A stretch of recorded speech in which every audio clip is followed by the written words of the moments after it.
having been working on Transformer movies for a long time, we've done a pretty deep dive in the lore. And like all these kind of things, there's contradictory things in the lore, and there's different timelines in the lore and all that. So it's one of the tricky things, actually, is relying on the lore, because some people will say, that's not my lore, this is my lore, you know.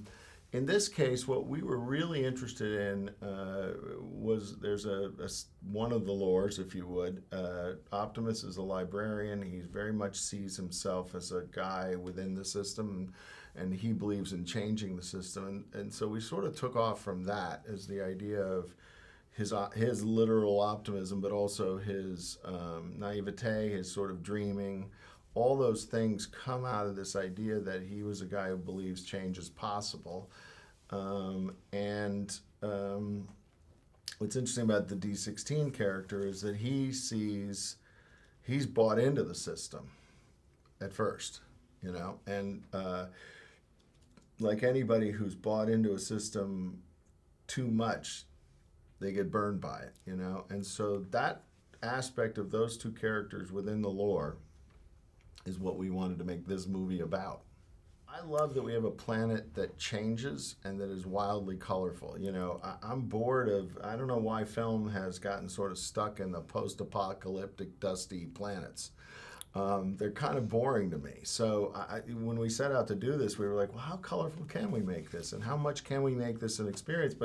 And one of the interesting things about it was we sort of came to this other understanding. It's like, well, if these guys are willing to fight about it, it must be a pretty cool place, right? So it's not just some piece of dirt. It's something that has that. And so I think that's the coolest thing about it, because it's nothing I could do in live action either.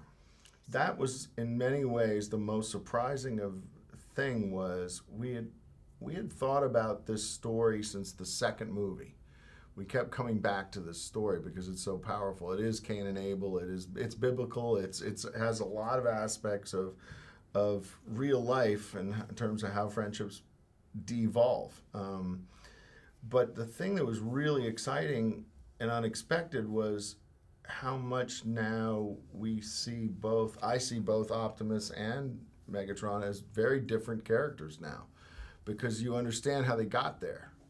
And I think that's going to be true of anybody.